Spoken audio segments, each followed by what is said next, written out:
హనుమాన్ జయంతి ఎందుకు జరుపుకుంటామో మీకు తెలుసా? అసలు హనుమంతుడు ఏ విధంగా భూమిపై జన్మించాడు అనేదే ఈ రోజుటి కథ. హనుమంతుని అమ్మ అంజనాదేవి పూర్వజన్మలో పుంజికస్థల అనే అప్సర.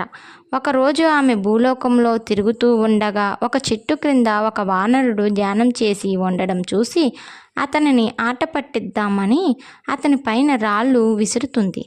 ఆ వానరుడి రూపంలో ఉన్నది ఎవరో కాదు, అత్యంత కోపిష్టి అయిన దుర్వాస మహర్షి.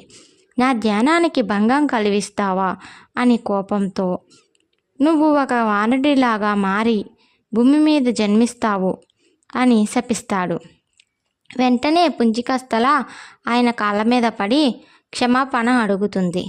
అప్పుడు ఆయన కోపం తగ్గి, ఎప్పుడైతే ఒక దేవుడు నీ గర్భంలో జన్మిస్తాడో నీకు అప్పుడు శాపవిమోచనం కలుగుతుందని శపిస్తాడు.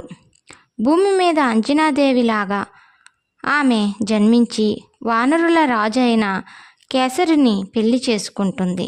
అంజనాదేవికి ఎన్ని సంవత్సరాలైనా కూడా పిల్లలు జన్మించరు. ఆమె బాధతో శివుడికి కఠోరంగా జపిస్తుంది.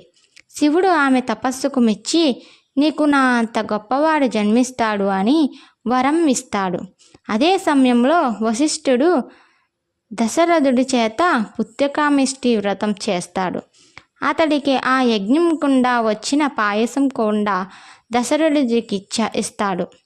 ఆ పాయసంలో మిగిలిన ఒక్క చుక్క ఒక కాకి తీసుకొని అంజనాదేవి చెవిలో వదులుతుంది. ఆ పాయసం వలన అంజనాదేవికి హనుమంతుడు జన్మిస్తాడు. కాబట్టి ఈ రోజుని హనుమాన్ జయంతిగా జరుపుకుంటారు. జై బజరంగబలి.